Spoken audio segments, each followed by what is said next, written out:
Hello दोस्तों, tele king में आप सभी का फिर से स्वागत है। दोस्तों, जीएसटी पोर्टल पर जब भी हम अपनी टीसीएस रिपोर्ट देखते हैं तो आजकल आपने देखा होगा कि वो स्टेट वाइज आने लग गई है। तो उसको चेक करने के लिए हम क्या करते हैं कि यहाँ पर एक्सेल में उसको डाउनलोड कर लेते हैं। जब डाउनलोड करते हैं तो वो 20 मिनट का टाइम लेता है। 20 मिनट का टाइम लेने के बाद वो फाइल डाउनलोड हो जाती है। डाउनलोड होने के बाद जब उस फाइल को हम चेक करते हैं तो वो फाइल कुछ इस तरह से हमारे पास आती है। मतलब इसमें कई सारी टेबल होती हैं, 1 2 3 4 5। तो 5 नंबर की टेबल हम खोलेंगे, इसमें हमारी टीसीएस रिपोर्ट सामने आ जाएगी। अब आप देख सकते हैं यहाँ पर स्टेट वाइज रिपोर्ट आती है। अब स्टेट वाइज रिपोर्ट आने के बाद भी जब कभी हमें इसको चेक करना होता है कि सर इसका डेटा कैसे है, मतलब टोटल लगाना होता है, टोटल में एरर होता है। ठीक है, मतलब टोटल नहीं लगता, काउंट अराउंड वैल्यूज आती हैं, जबकि हमें जो वैल्यूज चाहिए होती है वो इस फॉर्मेट में चाहिए होती है कि हम उसको चेक कर पाएँ कि सही वैल्यू कितनी है, हम टोटल लगाएं, टोटल आ जाए हमारा। और अगर हम उसको फिल्टर लगा के चेक करें एक एक ई कॉमर्स ऑपरेटर वाइज, जैसे कि ये जियो का है तो यहाँ पर टोटल आ जाए साहब, इसमें ग्रोस कितनी है, रिटर्न कितनी है, नेट कितनी है, टीसीएस कितना है, आईजीएसटी का, सीजीएसटी का और एसजीएसटी का। इसी तरह मान लीजिए हम चेक कर सकते हैं कि फ्लिपकार्ट का कितना है।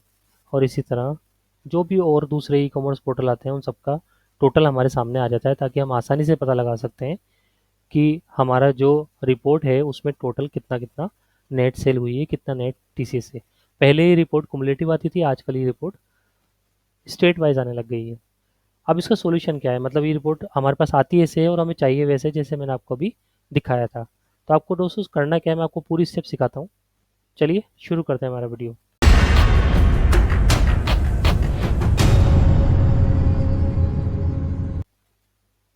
दोस्तों, सबसे पहले आपको क्या करना है, डाउनलोड करने के बाद यहाँ पर 1 लिखना है। मतलब अपने जो एक्सेल आपकी शीट है वहाँ कहीं भी आपको ब्लैंक सेल देखनी है, वहाँ पर आपको 1 लिखना है। 1 लिखने के बाद कंट्रोल सी यानी कि कॉपी करना है इसको। कॉपी करने के बाद जो भी आपकी न्यूमेरिक फील्ड्स हैं, यानी कि ग्रोस वैल्यू से लेकर और एस जैसी टेक्स्ट तक पूरे सेलेक्ट कर लेंगे हम। सेलेक्ट करने के बाद कंट्रोल अल्ट और वी प्रेस करेंगे। उसके बाद आपको यहाँ दिख रहा होगा मल्टीप्लाई, मल्टीप्लाई पे क्लिक कर देंगे और ओके कर देंगे। तो जो सारा डेटा अभी तक हमारा कैलकुलेशन में नहीं आ रहा था, काउंट काउंट में दिखा रहा था, वो सारा डेटा देखिए यहाँ पर आपको दिखाने लग गया है। ठीक है। दूसरी बात, अब इसको हम एक कैसे चेक करेंगे सर, ई कॉमर्स पोर्टल तो यहाँ पर बहुत सारे हैं, उनकी एंट्री कैसे सॉर्ट करेंगे एक सिंगल उसमें। तो उसका भी तरीका ये है कि आप इसको पूरे को सेलेक्ट कर लीजिए और अपने कीबोर्ड से टाइप करेंगे कंट्रोल शिफ्ट और एल। जैसे ही हम ये टाइप करेंगे यहाँ पर देखिए ये ई कॉमर्स के पास यहाँ पर फिल्टर आ जाएगा। फिल्टर हम लगा लेंगे, फिल्टर लगाने के बाद ओके कर देंगे। तो एक एक ई कॉमर्स पोर्टल के अकॉर्डिंग ये डेटा हमारा आ जाएगा यहाँ पर। लेकिन यहाँ पर फिर वही सर, हमें टोटल बार बार मैनुअली देखना पड़ेगा हमें करके। अभी जैसे इस शीट में आ रहा है, इस शीट में कैसे आएगा? तो उसका सिंपल तरीका ये है कि आपको क्या करना है, पहले मैं यहाँ पर इसके जो फिल्टर हैं उनकी फ़िल्टर को सारे सेलेक्ट कर लेता हूँ। सेलेक्ट करने के बाद आपको क्या करना है, एक ही बार में एक फॉर्मूला लगाना है, वो सब जगह काम करेगा। आपको अपने कीबोर्ड से टाइप करना है इज इक्वल्स टू और लिखना है सब टोटल। सब टोटल लिखने के बाद टैब दबा देंगे। टैब दबाने के बाद 9 प्रेस करेंगे, यानी कि सम करना है हमें, कॉमा लगाएंगे और जो भी हमारे डेटा रेंज है नीचे की उसको सेलेक्ट कर लेंगे। पूरे को सेलेक्ट कर लिया मैंने, एंटर कर देंगे। एंटर करते देखिए दोस्तों यहाँ पर ये डेटा हमारा पूरा आ गया टोटल रख के। अब डेटा हमें आगे तक चाहिए तो हम कर देंगे कंट्रोल आर। ठीक है।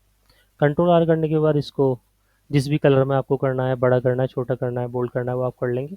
अब हर ई कॉमर्स पोर्टल वाइज देख सकते हैं कि जैसे मान लीजिए जियो का है, जियो का जो हमारा टोटल है वो नेट वैल्यू इतनी आएगी, ग्रोस वैल्यू इतनी आएगी और रिटर्न इतनी आएगी। आईजीएसटी का टीसीएस इतना है, सीजीएसटी एसजीएसटी का इतना है। इसी तरह मान लीजिए मैं चेक करूंगा दूसरा कोई ई कॉमर्स पोर्टल, तो आपको single single e commerce portal से चेक करके दिखाएगा ये। तो जो भी आप अपनी जीएसटी रिटर्न फाइल कर रहे हो उसमें आप चेक कर सको कि डेटा आपका सही आ रहा है या नहीं। तो दोस्तों, आपको हमारी वीडियो कैसी लगी हमें कमेंट करके ज़रूर बताइएगा। Thank you, thanks for watching.